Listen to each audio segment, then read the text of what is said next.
We're going to cut to a short clip produced by Wanda Muhammad. Youth mentorship is the subject matter. Shaping young minds. Check it out.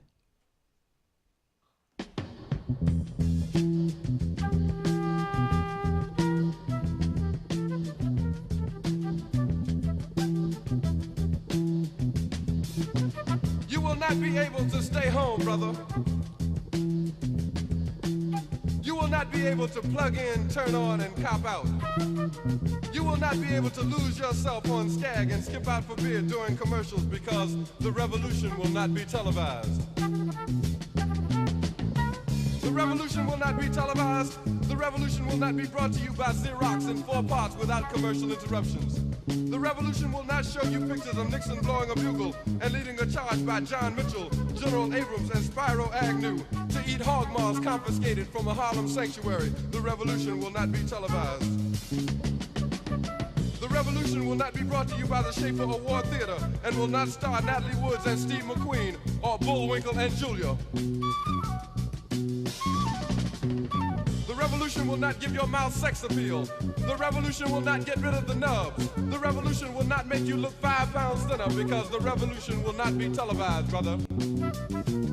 There will be no pictures of you and Willie Mae pushing that shopping cart down the block on the dead run or trying to slide that color TV into a stolen ambulance. NBC will not be able to predict the winner at 8:32 on report from 29 districts. The revolution will not be televised. There will be no pictures of pigs shooting down brothers on the instant replay. There will be no pictures of pigs shooting down brothers on the instant replay. There will be no pictures of Whitney Young being run out of Harlem on a rail with a brand new process. There will be no slow motion or still lights of Roy Wilkins strolling through Watts in a red, black, and green liberation jumpsuit that he has been saving for just the proper occasion. Green Acres, Beverly Hillbillies, and Hooterville Junction will no longer be so damn relevant, and women will not care if Dick finally got down with Jane on Search for Tomorrow, because black people will be in the street looking for a brighter day. The revolution will not be televised. There will be no highlights on the 11 o'clock news and no pictures of Harry armed women liberationists and Jackie Onassis blowing her nose. The theme song will not be written by Jim Webb or Francis Scott Keys, nor sung by Glenn Campbell, Tom Jones, Johnny Cash, Engelbert Humperdinck, or The Rare Earth. The revolution will not be televised. The revolution will not be right back after a message about a white tornado, white lightning, or white people. You will not have to worry about a dove in your bedroom, the tiger in your tank, or the giant in your toilet bowl. The revolution will not go better with Coke. The revolution will not fight germs that may cause bad breath. The revolution will put you in the driver's seat. The revolution will not be televised, will not be televised, will not be televised, will not be televised. The revolution will be no rerun, brothers. The revolution will be live.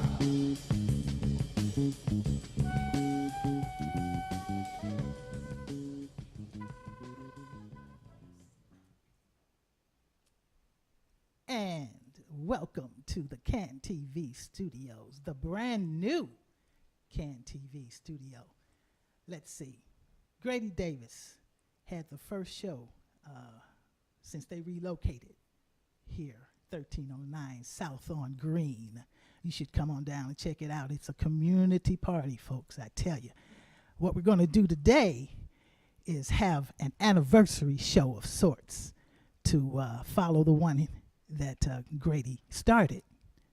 First studio production in the new location. So with that in mind, let's get into the people who make it all run, the lifeblood of the station, the men and women who stand behind the scenes sometime and bring us those lovely clips, those heart-wrenching, those educational clips that make us sit up and take note of Can TV's worth.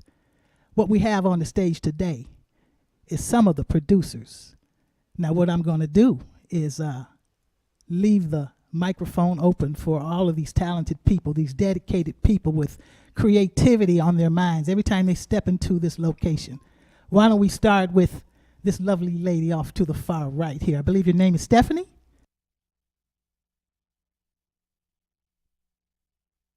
Hello. These are Can TV producers. I'm Stephanie Wilson Coleman, and I have produced and hosted a sip of inspiration for about 15 years. We started off as a live show, and now we moved into the studio doing tape shows.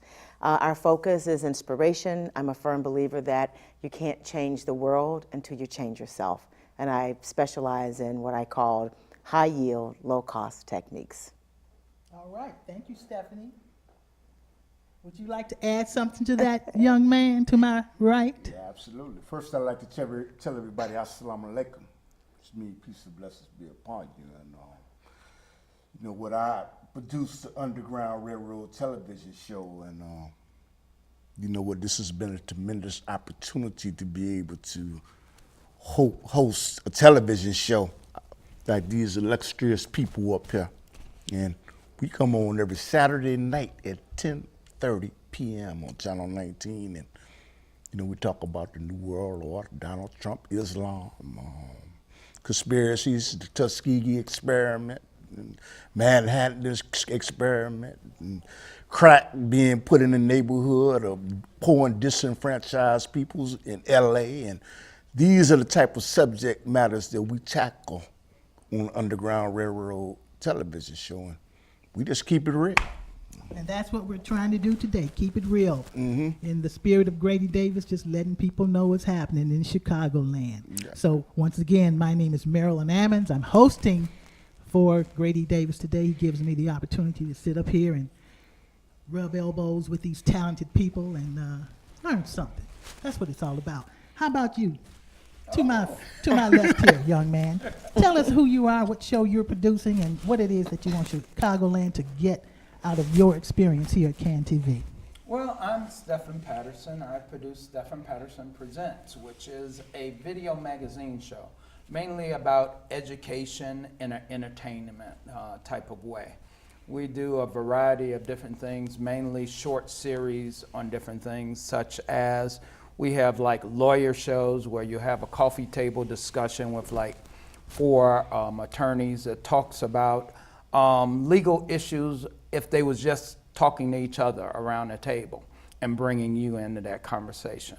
Or you'll actually have a fashion show where we'll actually do a fashion show and not just show the fashion and the designers, but actually do the behind the scenes so you understand what's going on in order to produce something like that and how you actually do makeup for a fashion show versus how you do it just to go out on the town and what's the difference between the two.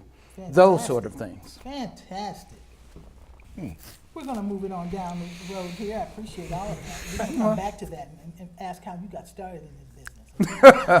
How about you, young lady? Okay, my name is Alma Lucas, and my show is called Alma and Company. We've been on the show for about 26 years now. So I own half of this studio right now. Okay? Right, anyway, the show airs every Wednesdays at 6 o'clock, and it repeats every Thursdays at 1 o'clock. So turn on Channel 19, CAN TV. It's a beautiful thing. I know I'll be looking. How about you, Chicago? All right. How about you, young lady? Hi, my name is Audrey Kay. I have a television show called Today with Audrey Kay, and we examine issues. But I must say that our show was created on behalf of Christ Alive Worldwide Ministries, and we would produce plays, and we would see so much great talent until when the opportunity came to do a show on CAN TV. It was just at the right time, at the right moment, and we interviewed some great guests and all talent. What we like to look into is all talent. They have a testimony. So that's part of what we do on Today with Audrey Kay. We have the talent and we have the testimony behind the talent. And who benefits from all of that? Chicagoland. If you tune in to CAN TV, you're going to learn something. You're going to get the honest truth. I really believe that. I really believe that. And what I want to do, if I can, tell me as much as you can about your beginnings. Like before you became a producer here, what inspired you to say, hey, I'm going to walk into that building and find out what I can do? How can I serve? You know, being a cable access network television show, we're all about service, aren't we? Yes. But it had to start somewhere. So can you break it down briefly how you started your trek We're gonna start. to come to? We'll start back over here if you want. I ended up in CAN TV by virtue of my life, which is a story. So my story includes sexual molestation, a teenage mom, and when I moved to Chicago, I was actually homeless. So as I promised God that if I got over that and became successful, that I would give back and share my story and some of the techniques that I learned to turn all that around. And I did all of that. I became successful, paid off $65,000 worth of debt in a short period of time, and learned a lot of techniques as to how to get from there to where I am now. So as my girlfriend told me the other day, I am actually literally an ordained minister and I'm a PhD holder. So I share my techniques. So that's what got me here, is I discovered one day that people who look like me don't see people like me.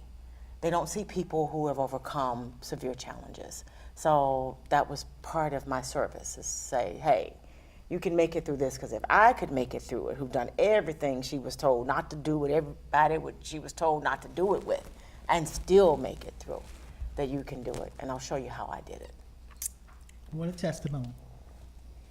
There's a story in that right out there. Someone with that same set of challenges, and I hope they're listening. Can we perhaps shift to this young man here? We'll come back to you. Don't you worry now. I'm sorry. No, you can go to him. You can go to him. It's okay. It's okay. It's okay. It's okay. You acquiesce. Yes. Well, we're going to acquiesce over to you. Okay. You know what? It's all right. I put the horse before the cart. I do apologize for that. Okay. No, for real. We just talking. Okay, we just talking, but at the same time, we're learning about the mindset of the people who come to CAN TV with truth in their hearts, you know? So talk to us. I would say, you know what kind of inspired me? I was one of those that sat in the back of the class, one of the slower students. Sat in that little special room. But as I grew, I started to get more confident in myself and started to get better in school. And I turned into a community activist because my parents, they always installed education and get out there and try to help your community.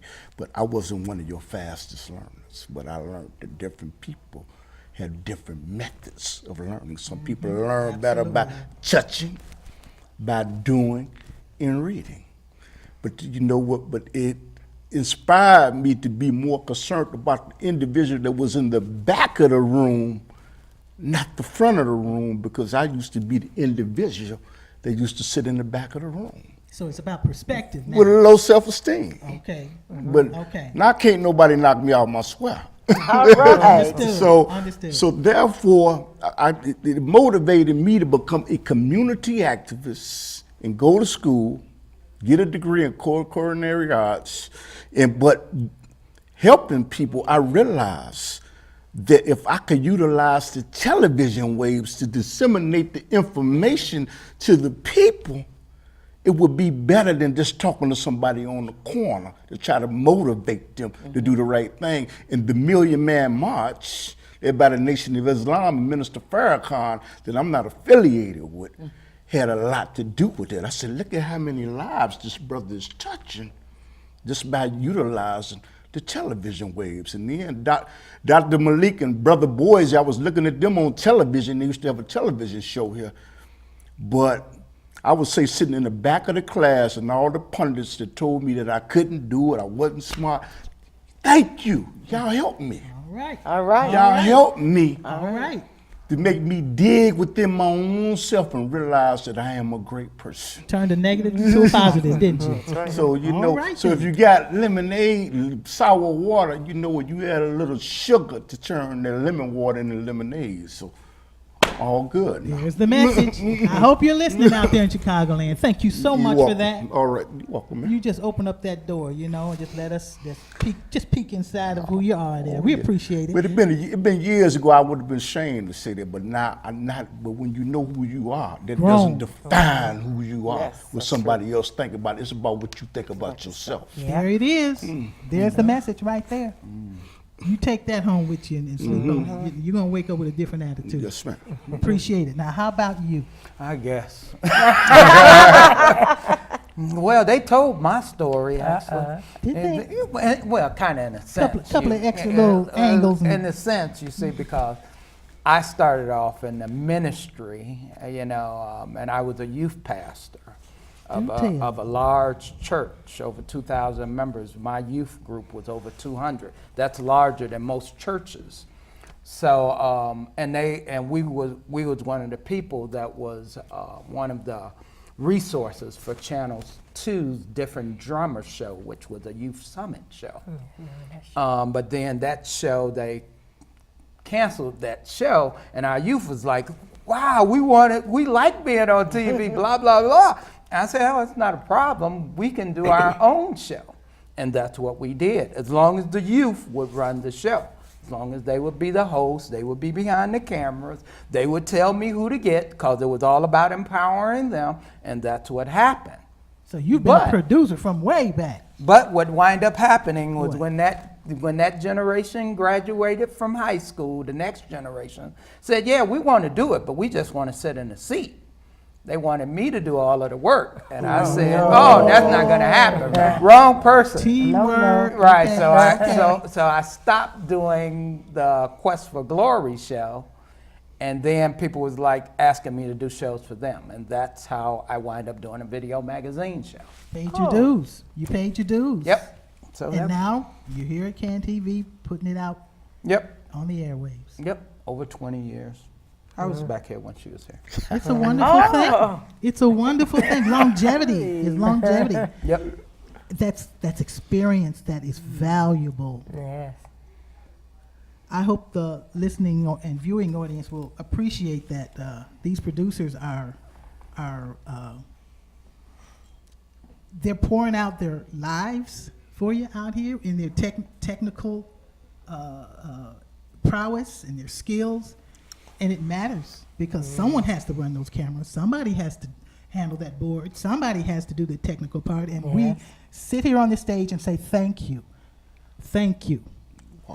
Grady Davis, Grady's Notebook says thank you for your time, because your time is as valuable as anybody else's time doing anything else. Tell us about your story, Elma. Okay, my I'm calling you story- Elma. Am I calling you the right name? You called me the right Okay, name. see, I'm listening. Go ahead. Talk to us. Okay, I'm gonna say I started out in Cabrini Green. That's where my heart started from, dealing with kids, the youth in the neighborhood, taking the kids to the park, to the zoo, and so forth. And I got older, and I was invited to come down to Can TV on Green Street. And it was a show called Attack of the Boogie. That's the first time I ever been in a TV studio to do like dancing. So back in the day, my friend Jose Salazar, rest in peace, Jose, that he encouraged me to come down to start my own program. I said, yeah. So I got all the kids from the neighborhood in Cabrini. They got me a bus together. Once I got certified, got to get certified first. Once I got certified to come down, I booked a studio date. They got a bus of load of kids from the neighborhood. But my show is not really a show, it's a production. All right. Okay. So we bring in props and beer props and all kinds of stuff. So Bus exciting. producer. Whatever seen on that camera, you've had your hands in it. yes. All right. All right. So when I did my first show, the kids kind of shy in the beginning. But I say 5 shows later, Can TV cannot hold the crowd back. There's so many kids, because it's a dance entertainment show. Getting the kids to come on the show to show their talent, Sure. their skills. And as time went by, We started inviting for Chicago local acts, like public announcement, Sure. Strong, Maestro. I mean, different types of performers who made it big.